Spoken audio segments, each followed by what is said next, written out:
RRRకి ముందు చాలా రేడియంట్గా కనిపిస్తున్నారు మీరు, ఫుల్లీ కాన్ఫిడెంట్ అబౌట్ దీని ఇంపాక్ట్ ఎలా అనుకున్నారో ఎలా వెళ్తుందని చెప్పి. టెల్ us సార్, RRR కథ ఎలా మొదలైంది మీ దగ్గర?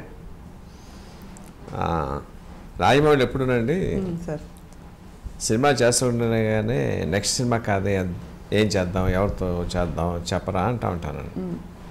ఎప్పుడు చెప్పలేదండి. ఈ బాహుబలి రిలీజ్ అయిన తర్వాత ఏం చెప్పాడంటే మల్టీ స్టారర్ చేద్దామంటే అన్నాడు. ఊహించిన కాంబినేషన్ లేదండి. రజనీకాంత్ గారు కమల్ హాసన్ అండి, సూర్య కార్తీక్ అండి, బాలకృష్ణ గారు ఎన్టీఆర్ అండి, చిరంజీవి గారు రామ్ చరణ్ అండి, ఇట్లా రకరకాలు అన్నీ అనుకున్నానండి. ఫైనల్గా చెప్పాడు రామ్ చరణ్ ఎన్టీఆర్ అన్నాడండి. ముందు ఆర్టిస్ట్ పేరు చెప్పాడు. ఆ రీజన్ ఏంటంటే డెఫినెట్గా సూపర్ స్టార్స్ కావాలి. సూపర్ స్టార్ న్యాచురల్గా సూపర్ ఎగోస్ ఉంటాయి.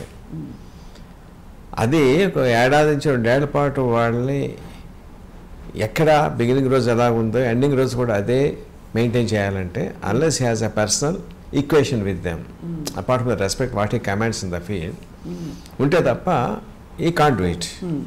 సో న్యాచురల్గా రామ్ చరణ్తో మంచి సినిమా మగధీర తీశాడు. ఎన్టీఆర్తో కెరీర్ స్టార్ట్ అయింది. సో ఇద్దరితో మంచి ర్యాప్ ఉంది. More than that they themselves are very good friends. Public తెలియదు ఆ సంగతి అండి. అవును తెలియదు సార్, ఈ మొన్న తెలిసింది. అవునండి, వాళ్ళు చెప్పేదాకా తెలియదు పబ్లిక్ అండి, బట్ ఆబ్వియస్లీ హీ నోస్ అండి. సో అది దట్స్ ద మెయిన్ ఫ్యాక్టర్ అనమాట. మల్టీ స్టార్ చేయాలంటే ముందు వాటిలో స్టైలింగ్ స్మూత్గా ఉంటుంది నాకు అని చెప్పి ద 2 guys అని చెప్పండి, దాని మీద స్టార్ట్ అయింది అనమాట. బిగినింగ్లో ఇంకో కండిషన్ ఏం పెట్టుకున్నామంటే కొలతలతో కథ రాయొద్దు.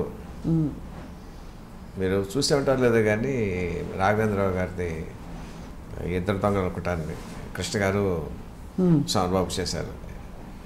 దాంట్లో కరెక్ట్గా వాళ్ళ అసోసియేషన్ చెప్పేవారండి, 80 దగ్గర అడుగు 2 ఫ్రేములు అంటే ఇక్కడ కూడా అడుగు 2 ఫ్రేములే, అక్కడ 2 పంచులు అంటే ఇక్కడ 2 పంచులండి. అలా ఉండేది సార్, అలాగే తీశారండి. ఇప్పుడు చూస్తే కొంచెం అది నవ్వులాట కింద ఉంటుందండి. అవును అవును sir. So first part of course you have to keep the factor that they are superstars. వాళ్ళ తాలూకు ఇమేజ్ అక్కడ దెబ్బతినకూడదు, వాళ్ళ దాన్ని ఎన్హాన్స్ చేసి ఉండాలి. అలాగే అని చెప్పండి ప్రతిసారి కూడా అతను ఏదో అంటే ఏదో కౌంటర్ అనాలి, అసలు మా ఫార్ములా తీసేద్దాం. Let the story dominate. The story should be so good they must become an integral part of the story. అర్థమవుతుంది కదండి. అవును, వాళ్ళ కోసం స్టోరీ రాస్తున్నాం, వాళ్ళ చుట్టూ స్టోరీ రాస్తున్నాం. At the same time the story should be so good. వాళ్ళ దాంట్లో పాత్రలు దాంట్లో ఒదిగిపోవాలి తప్ప వాళ్ళు విడిగా కనిపించకూడదండి. ఇన్ఫ్యాక్ట్ నాకు సినిమా చూసిన తర్వాత కూడా నాకు అదే అనిపించిందండి. అంటే లైక్ ఎలాగనిపించింది అంటే, సో ప్రతిసారి I use to wonder how it is happening. అంటే ముందు ఈ బిల్డప్ మామూలుగా రజనీకాంత్ గారు స్క్రీన్ మీదకి వచ్చారనుకోండి, సూపర్ స్టార్ SUPERS అక్షరాలు పడతాయి కదండి, మ్యూజిక్ పడండి, అవి లేవండి. యాక్చువల్గా హీరో కాస్ట్ ఎలివేషన్ అంతా ఉందో దాంట్లోనూ, బట్ అది లేదన్నమాట అండి. నాకు సినిమా చూసి ప్రతిసారికి ఏమనిపించిందంటే వీళ్ళు సూపర్ స్టార్సే కదా, ఏంటి ఇట్లా ఉన్నాయి దీంట్లో ఒదిగిపోయారు ఏంటంటే నాకు ఒక విజన్ కనిపిస్తూ ఉండేదండి. చిరంజీవి గారి దగ్గర రామ్ చరణ్ పక్కన ఉన్నాడు అనుకోండి, వాట్ విల్ హిస్ బిహేవియర్, తండ్రి పట్ల గౌరవం, వినయం, శ్రద్ధ. At the same time father knows that is super star, he himself is that is super star. అలా ఎన్టీఆర్ గారు హరికృష్ణ గారు పక్కన ఉన్నారనుకోండి, ఆయన ప్రవర్తన ఎలా ఉంటుంది? That's the same body language I have seen in the movie. నాకు అనిపించిందండి, I never talk to them. Cinema చూసిన తర్వాత that's the respect they give to the story. Maybe ఇండైరెక్ట్గా the confidence or trust they kept in the director. Respect అనండి, the trust they kept in the director. Yes, ఎట్టి పరిస్థితుల్లోనూ మనకి ఎక్కడ తేడా చేయడం, we can trust him. So I could see it throughout the movie and from beginning to end. Sir ఒక direct question అడుగుతాను, ఏం అనుకోకపోతే, మీరు ప్రమోషన్స్లో ఎందుకు సార్ కనిపించట్లేదు? అంటే ఇప్పుడు మీరు చెప్తున్న దాన్ని బట్టి దీనికి అసలు ఇంత పెద్ద ప్రాజెక్ట్కి మూలమే కథ, మీరు కనిపించట్లేదనే ఒక విషయం చిన్న, అంటే వివాదం అని కాదు కానీ దాంట్లో పెద్ద వివాదం విషయం కూడా లేదండి సార్. అమెరికన్ ప్రెసిడెంట్ కెనడీ గారు ఒక సేయింగ్ చేశారండి, చెప్పారు, నాకు చాలా ఇష్టమైన సేయింగ్ అండి అది. Think not what the nation has done to you, think what you can do to the nation. దేశం నీకేం చేస్తే ఎప్పుడు అనుకోవద్దు, దేశాన్ని నువ్వేం చేసావు. ఈ సినిమా కథ రాసినందుకు they paid me money, I'm getting fame. దీన్ని నేనేం చేయాలని ఆలోచించాలి తప్ప దాంట్లో ప్రమోషన్ కనిపించానా లేదా అన్నది సెకండరీ ఫ్యాక్టర్ అండి. మీకు ఇంకో సామ్యం చెప్తాను. ఒక బిల్డర్ ఒక ఇల్లు కడతాడండి. ఇల్లు కట్టేటప్పుడు select the best painter, best masonry, best wood work అన్నీ బెస్ట్ తెలుసుకుంటాడండి. కానీ అమ్మేటప్పుడు పలానా వాడు కట్టాడండి, పలానా చేస్తే చెప్పడు కదా, మొత్తం ఇల్లు చూపిస్తాడండి. అంతే కదండి. సో సినిమా తయారు చేయడం ఒక పద్ధతి అండి, ఒక ఫేజ్ అండి. ఆ ఫేజ్లో ప్రతి ఈ స్టెప్లో నేను ఉన్నానండి. అంటే కథ అనుకున్న దగ్గర నుంచి అఫ్కోర్స్ కథ నా దగ్గర స్టార్ట్ అయింది. ఆ తర్వాత ఆర్టిస్టులు ఎలా అనుకుంటున్నాం, ఏ చిన్న చిన్న సలహాలండి. ఆ తర్వాత ఏదైనా సెట్ ఇంపార్టెంట్ సీన్స్ తీసుకెళ్ళి ఎక్స్ప్లెయిన్ చేసేవాడు, ఇలా చేద్దాం అనుకుంటున్నాను, ఏదైనా తోస్తే చెప్పేవాడు. రష్ ఎప్పుడప్పుడు చూపించాడండి, ఎటు కూడా చూపించి ఏమైనా సలహాలు అడుగుతాడండి, ఏమైనా చెప్తారని చెప్పని final copy work everything is there. When the product is there, then the marketing team steps in. The marketing team thinks that my presence would help in the marketing, definitely would have asked me. Right. So, అంత తప్పించి దాంట్లో ఇంకేమీ sub టెక్స్ట్లు ఏమి లేవండి దాంట్లోనండి. అంతే ఏం లేవు. కానీ అంటే ఇక్కడ మీకు సందర్భం వచ్చింది కాబట్టి సార్, మీ అబ్బాయికి మీరు సినిమా కథ రాయడానికి బయట కథ రాయడానికి వ్యత్యాసం ఉందా? రెండు మీకు జస్ట్ మీ క్రాఫ్ట్ మీరు బయట పెడుతున్నారంటారా సార్? అంటే బయట వాళ్ళు తిట్టుకోవడానికి ఉంటుందండి, ఇది తిట్టుకోవడానికి ఉంటుంది, అదొకటే తేడా అండి. Okay sir. ఎలా సార్, చిన్న ఉదాహరణ కూడా ఇస్తే మేము ఇంకా సంతోషపడతాం. I can't use cuss words. Right. బయట వాళ్ళని తిట్టుకోవచ్చా సార్? తిట్టుకోలేమా? అంటే మీకు తెలుసు యూజువల్గా ఏం తిట్లు వస్తాయో తెలుసు కదా, నోట ఉంటాను. అవునవును, దాంట్లో నేనే ఉంటాను. అర్థమైంది సార్, అర్థమైంది. అంటే టఫ్ టాస్క్ మాస్టర్ కదా సార్ రాజమౌళి గారు. అంటే more and more we hear about him, ఆయన పర్ఫెక్షన్ కి. కదండి, ఇట్స్ నాట్ టఫ్ అండి. టఫ్ ఎప్పుడు అవుతుందంటేనండి, ఒక అన్డైజెస్టబుల్ ఐటమ్ ఇచ్చి దాని కథలో పెట్టమన్నాడు అనుకోండి, ద మ్యాటర్ బికమ్స్ టఫ్. ఇప్పుడు RRR కథ మీద ఎంతో మీకు ఐడియా ఉంది కదా, అల్లూరి సీతారామరాజు కొమరం భీం జీవితాల మీద ఆధారపడి తీసినటువంటి కథ. దీంట్లో అర్జెంట్ దేవేంద్ర ప్రత్యక్ష అయ్యండి నాన్నగారు అని చెప్పి అన్నాడు అనుకోండి, అలాంటి కన్సిడర్ అడిగాడు అనుకోండి, that becomes a tough job. అదే అవును, మీకు అర్థమవుతుందండి. అర్థమైంది సార్.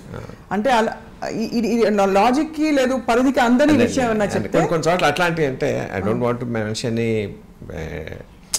డైరెక్టర్స్ ఆర్ ప్రొడ్యూసర్స్ కొన్నిసార్లు అట్లాంటివి అడుగుతూ ఉంటారంటే, అవి అసలు ఎట్టి పరిస్థితుల్లో అవి పొసగవండి. అదిలో ఇది ఎట్లాంటిది అంటే ఏంటి, feeling like a crossword అండి. ఒకసారి ఆన్సర్ కొంచెం ఇబ్బంది పెడుతుంది, but answer is there, you have to crack your mind అంతేనండి. ఆ టఫ్నెస్ తప్ప క్రాస్ వర్డ్ పజిల్ ఫిల్అప్ చేస్తే వచ్చి ఏ టఫ్నెస్ ఫీల్ అవుతామో ఆ టఫ్నెస్ అంతా మించి ఎప్పుడు ఫీల్ అవునండి.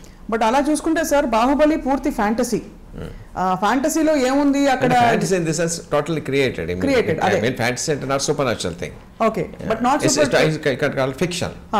కాబట్టి ఆ ఫిక్షన్ లో మీరు జలపాతాల్లోంచి పాలు ప్రవహించినా ఎవరు ప్రశ్నించరు.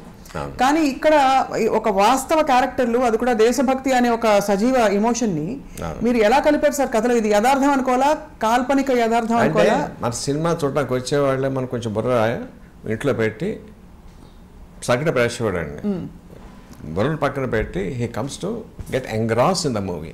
రైట్. అది నవ్వు అవనివ్వండి, ఎమోషన్ అవనివ్వండి, ఒక అందమైన పాట అవనివ్వండి, ఇంకోటి రొమాన్స్ అవనివ్వండి, గాట్స్ ఎంగ్రాస్ ఇన్ ద మూవీ. మనం ఎప్పుడు కూడా సినిమాకి వచ్చేప్పుడు అండి, ప్రస్తుతం మన సపోజ్ గాంధీ గారు ఉన్నారండి, వీ నో గాంధీ గారు has his own setbacks, but సినిమాలో మనం want to see him larger than life. అవును అవును, అంతే కదండి. అవును sir. But we know Alluri Sitaramaraju గారు, కొమరం భీమ్ గారు, we know what they are. But అది చూడటానికి మనం ఇష్టపడమండి స్క్రీన్ మీద అండి. ఒక దెబ్బ కొడితే 100 మంది ఎగిరిపోవాలి అనే చూస్తాం, అన్నీ చూడాలని కోరికతోనే వస్తాం, అది సాటిస్ఫై చేయాలండి. అవును. ఎందుకంటే మళ్ళీ తిరిగి మనం రివర్స్ ఇంజనీరింగ్ చేసేదాన్ని, అలాంటి ఆయన గొప్ప ఆయన దేశం కోసం త్యాగం చేశారు, అది ఇన్స్పిరేషన్ మనం కూడా తీసుకోవాలి, ఆ దేశం కోసం మనం కూడా ఏదో చేయాలి అనేటువంటి ఒక రైట్ సార్ దేశభక్తి రగిల్చాలి ప్రజల్లో రండి. మన సినిమా ఎంతో కొంత సినిమా చూసేవాడిని వాళ్ళ తాలూకు మనసు ఎలివేట్ చేయాలండి. రైట్. అది ఏ యాంగిల్ అవ్వండి, ఒక త్యాగం అవ్వండి, ఒక ప్రేమ అవ్వండి, దేశభక్తి అవ్వండి, అంతే తప్ప అండి చెడగొట్టే సినిమా 80% కాకూడదండి. అది that we believe 100% believed. But sir while creating the characters, please continue to. పర్లేదు. వైల్ క్రియేట్ ఈ పాత్రల్ని సృష్టిస్తున్నప్పుడు వీళ్ళు నిజంగా ఇలా ఉండుంటారని రిసెర్చ్ చేసి వీళ్ళ హావభావాలు, వీళ్ళ నడవడికలు, వాళ్ళ కోసం రాసిన కొమరం భీం పాట రిసెర్చ్ చేయడానికి there is no matter on them available. Right. Especially ఇంకా అల్లూరి సీతారామరాజు గారి మీద కొంచెం తప్ప కొమరం భీం చాలా స్కాంటీగా ఉంటుందండి. అవును అవును, చాలా స్కాంటీగా ఉంటుంది. అది మనకు అక్కర్లేదండి. బట్ కొమరం భీం అన్న పేరులోనే ఒక సౌండ్ ఉందండి. చరిత్ర తెలియని వారు కూడా ఈ నైజాం తాలూకు దురాగత ఎదురుగా పోరాడిన యోధుడు, ఒక వీరుడు అని ఉందండి. ఆ ఇమేజ్ని ఇంకో 100 రెట్లు పెంచాలి మనం అండి. అవును అవును సార్. ఇప్పుడు సీతారామరాజు గారు యాక్చువల్ స్టోరీ తీసుకుంటే ఏముంటుందండి, ఆయన పితూరి చేశారండి. ఒక పోలీస్ స్టేషన్కి వెళ్ళి 2 తుపాకులు పట్టుకొచ్చి ఇంకోసారి 10 తుపాకులు పట్టుకొచ్చారండి. 20 బుల్లెట్లు తీసుకెళ్లారండి ఆయన. అంత మించి లేదండి. అది లేదు కానీ దట్ ఇస్ ద ఫ్యాక్ట్ అండి. అవును. బట్ చూపిస్తే బాగోదు. అది మన మనసులో ఏదైతే ఆల్రెడీ కృష్ణ గారు మనకు ఇమేజ్ పెట్టారండి. అవును, దాటి ఉండాలండి. అయితే ఆ టచ్ చేయకూడదండి క్యారెక్టర్ని. సో భావితరాల వాళ్ళకి ఎస్పెషల్లీ యూత్ కానీ ఇట్లాంటి మహానుభావులు త్యాగాలు చేసి ఉన్నారు. మనం కూడా మన దేశం ఏదైనా మనం చేయాలి అన్న ఎంతో కొంత ఇన్స్పిరేషన్ క్రియేట్ చేయగలం, చేయాలి, చేసాము అని 3 నమ్ముతాను నేనండి.